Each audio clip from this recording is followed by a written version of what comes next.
esté con ustedes. Lectura del Santo Evangelio según San Marcos. En aquel tiempo Jesús y sus discípulos atravesaban Galilea, pero él no quería que nadie lo supiera, porque iba enseñando a sus discípulos. Les decía: el Hijo del Hombre va a ser entregado en manos de los hombres. Le darán muerte y 3 días después de muerto resucitará. Pero ellos no entendían aquellas palabras y tenían miedo de pedir explicaciones. Llegaron a Cafarnaúm y una vez en casa les preguntó: ¿de qué discutían por el camino?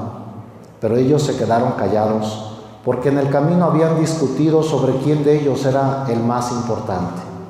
Entonces Jesús se sentó, llamó a los 12 y les dijo: si alguno quiere ser el primero, que sea el último de todos y el servidor de todos. Después, tomando a un niño, lo puso en medio de ellos, lo abrazó y les dijo: el que reciba en mi nombre a uno de estos niños, a mí me recibe. Y el que me reciba a mí, no me recibe a mí, sino a aquel que me ha enviado. Palabra del Señor. Gusta sentarse un momento.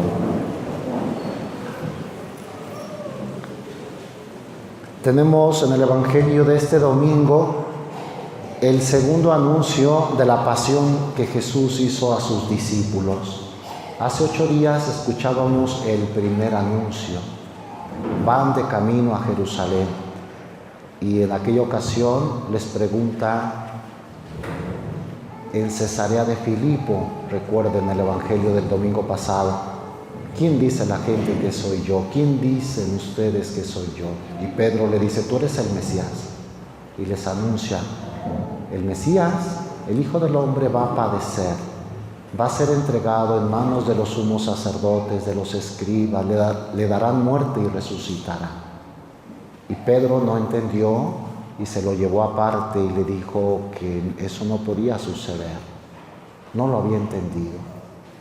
Pues hoy, segundo anuncio de la pasión, vienen del norte hacia Jerusalén, porque hasta nos da San Marcos los datos donde andaban. Dice: atravesaban Galilea. Galilea es la provincia del norte de Israel. Y llegaron a Cafarnaúm. En Cafarnaúm era como su casa. Ahí se hospedaban, en la casa de Pedro, la casa de la suegra de Pedro. Ese fue el lugar foco pues de concentración de Jesús con sus discípulos. Venían por el camino, nos aclara San Marcos, y él no quería que nadie lo supiera porque iba enseñando a sus discípulos. Era tan importante lo que les iba a decir que no venga más gente, que no se den cuenta. No quiero perturbación, a ustedes los quiero enseñar. Pues porque los veía todavía lejos de sentir, pensar como él. Pues como nosotros nos sigue enseñando, no acabamos de entender. Y les anuncia: el Hijo del Hombre va a ser entregado en manos de los hombres, le darán muerte y 3 días después de muerto resucitará. Pero ellos no entendían aquellas palabras y tenían miedo de pedir explicaciones. ¿Por qué tenían miedo? Porque ni querían pensar cómo que al maestro lo van a matar. A uno le cuesta trabajo siquiera pensar en el sufrimiento, en la cruz, en la muerte. Quiere uno quitarlo de su mente y de su corazón cuando viene algo que a uno no le agrada. Ellos no se imaginaban a su maestro entregado a la muerte y todavía no pensaban en la resurrección. Tenían miedo, no entendían.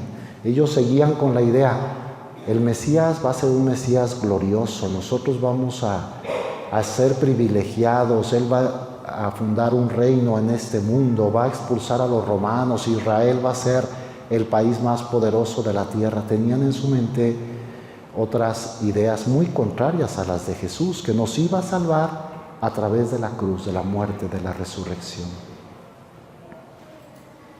Y dice San Marcos: llegaron a Cafarnaúm, a su casa. Una vez en casa les preguntó: ¿de qué discutían por el camino? Pues Jesús ya lo sabía, pero quería que ellos se lo dijeran. ¿De qué discutían? ¿Qué esperaría nuestro Señor? Van diciendo, el Maestro va a sufrir y nosotros tenemos que ser solidarios con Él. Él va a salvar a la humanidad a través de la muerte. ¿Estamos dispuestos a defender, a seguir su ideal? Eso esperaría, o sea, que vibraran con lo que Él vibraba. No, los apóstoles, los santos apóstoles todavía no tenían nada de santo. Ellos se quedaron callados porque en el camino habían discutido sobre quién de ellos era el más importante. Vean, iba por otro lado. Jesús hablaba de entrega, de servicio, y ellos, yo soy más importante. Diría Simón Pedro, a mí me escogió, yo hasta me cambió el nombre de Simón a Pedro, porque voy a ser la roca sobre la cual se edifique la iglesia. Juan diría, pero yo soy el discípulo amado.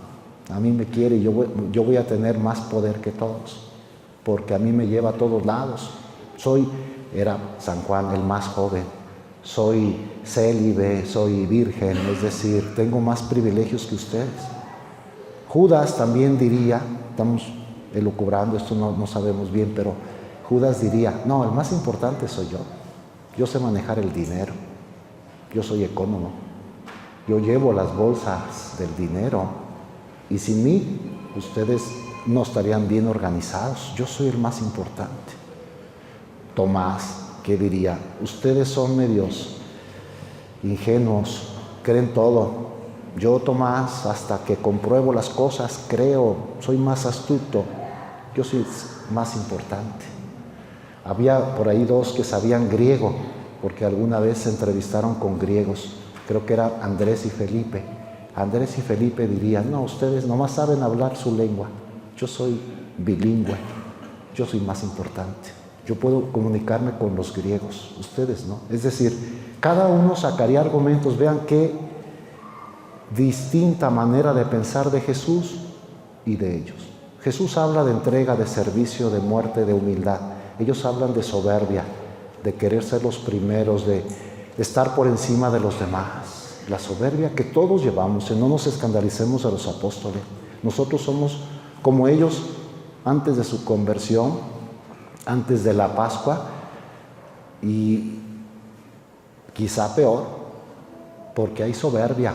Si revisamos nuestra vida, hemos hecho muchos actos de soberbia. Queremos ser los primeros, queremos que se nos reconozca, que se nos alabe, que se nos trate con privilegio. Yo no soy como los demás, yo soy especial, yo tengo más cualidades. No lo decimos siempre, pero lo pensamos. Y por eso nos atrevemos a juzgar a los demás y a condenar. Y por eso tenemos envidia, porque queremos ser los primeros. Los que sepamos más, los que tienen más dinero, pues se creen superiores a los que son pobres.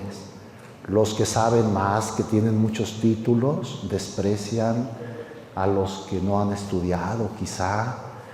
Las mujeres hermosas se sienten como Dios y se comparan, y diario, a costa de lo que sea, quieren lucir. Eso es soberbia. No por ser agradables, no por servir, no por amar, no por soberbia. Hay muchos actos de soberbia en nuestra vida. ¿Cómo nos defendemos cuando alguien dice algo? No aguantamos a veces juicios. Porque ¿cómo? Pues si ¿quién es para decírmelo? En las familias, ¿cuánta soberbia? El hombre que dice, no, yo debo ser más importante que la mujer, ella me tiene que obedecer siempre, porque yo soy más inteligente, yo gano más. O la mujer, cuando las mujeres ganan más, se sienten con todo el derecho de hacer lo que sea, no respetan la autoridad del esposo. Eso es soberbia. Los hijos, a veces ya desde niños, con una soberbia terrible, que no quieren obedecer, que se sienten dignos de todo. Todos tenemos soberbia. En cualquier grupo humano se nota, en las comunidades parroquiales se nota la soberbia. En la iglesia en general, el Papa es el servidor de todos, no tiene por qué sentirse más grande que nadie. El cardenal, los obispos deberían ser los más humildes. Los sacerdotes respecto de los fieles, a veces yo soy sacerdote, estoy consagrado por Dios, mis manos, sí, pero eso te hace más servidor de los demás. O sea, que no haya en la iglesia, en los seguidores de Jesús, esa actitud. Eso es lo que quiere echarles en cara, porque les dice, si alguno quiere ser el primero, que sea el último de todos y el servidor de todos. Es cierto que quieren ser los primeros, pero yo voy a cambiar las reglas. No el que se crea más, tenga cargos más importantes, más dinero, más bienes materiales. El más grande es el que es el último de todos, el más humilde y el servidor de todos. En la iglesia, el que tiene un rango más alto debe servir mejor. Eso. De hecho, los papas lo han entendido. Hubo un papa, San Gregorio Magno, en el siglo VI, que se hacía nombrar. El papa es siervo de los siervos de Dios. Se hizo famosa esta definición del papa, lo asumió San Gregorio Magno. Siervo de los siervos de Dios. Lo podría decir así un empresario, dueño de una empresa. El empresario es siervo de sus trabajadores. Lo podría decir un maestro, el maestro es siervo de sus alumnos. Un padre de familia es siervo de su familia. Un jefe político, un gobernador, un presidente de la república es el siervo de los ciudadanos. Qué distinto el mundo. Para el mundo no son servidores los que tienen cargos, sino se sirven. A ellos les sirven, ellos no siempre tienen esa actitud. Hoy Jesús nos dice, y en la iglesia, entre más apostolado quieras hacer, debes tener una actitud de servicio. ¿Y a quién hay que servir? Dice nuestro Señor, a los niños, es decir, a los desvalidos. Los niños eran como el símbolo de los más vulnerables, de los que no valían. En la sociedad judía los niños como que no tenían derechos. Un niño no da, solo recibe. Por eso pone en medio de ellos a un niño. Leamos literalmente. Después, tomando a un niño, lo puso en medio de ellos, lo abrazó. Esta expresión es muy bonita. Nuestro Señor, imaginémoslo, Dios abrazando a los niños, señal de amor, de afecto, de aprecio. A los niños que, como digo, no valían gran cosa, no contaban. A estos más humildes, desvalidos, vulnerables, necesitados, es a los que hay que servir. Lo abrazó. Nosotros, a los niños, a los enfermos, a los pobres, a los que no tienen nada en este mundo, serían a los que teníamos que ayudar y servir. Dentro de la iglesia son los privilegiados de Dios. Nuestro Señor los ama y hasta dice, el que reciba en mi nombre a uno de estos niños, a mí me recibe. El que dé algo pues a un necesitado, es a Jesús a quien se lo hace. Incluso no tendríamos que esperar recompensa de lo que hacemos, porque es a Jesús. El que nos recompensa es Dios. Si nos recompensan humanamente para animarnos, qué bueno. Pero incluso que no hubiera como correspondencia, a veces es lo que nos falta. No, pues ni me agradece, le doy ni me agradece, pero Dios sí, es a Jesús a quien se lo hace. En mi familia, la mamá diario trabajando y no me agradecen la comida, tanto trabajo por hacerla y no me agradecen, pero Dios sí, se lo haces a Jesús. Cuando estás preparando con toda la paciencia, encerrada ahí en la cocina, con el calor, con lo caro también incluso de todo, y dice, tanto esfuerzo, Dios sí ve todo. Lo que le hacen a uno de estos, a mí me lo hacen. El padre de familia, cuánto trabajo para llevar el pan a la casa.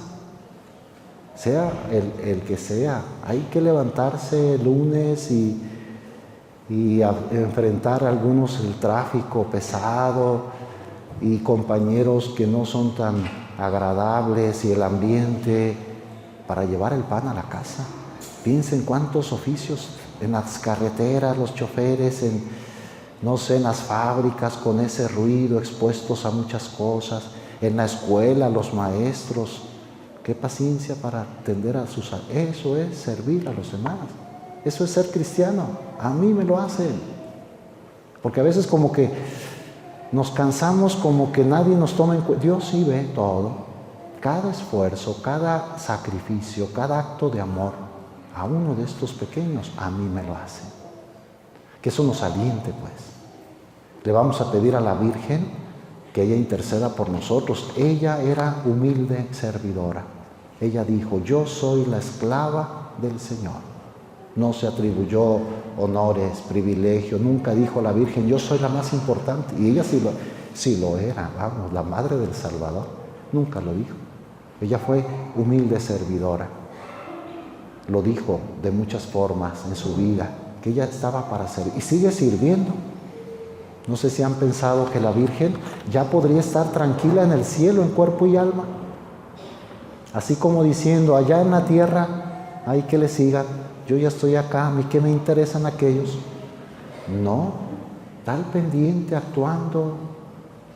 A México vino, a Fátima hace 101 años vino, señal que está al pendiente. La iglesia a diario está recurriendo a ella. Se entiende de nosotros, es servidora de nosotros.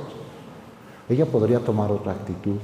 Es ejemplo para nosotros. ¿Qué tanto estamos viviendo, pues, este seguimiento de Jesús en medio del trabajo, de la humildad y del servicio?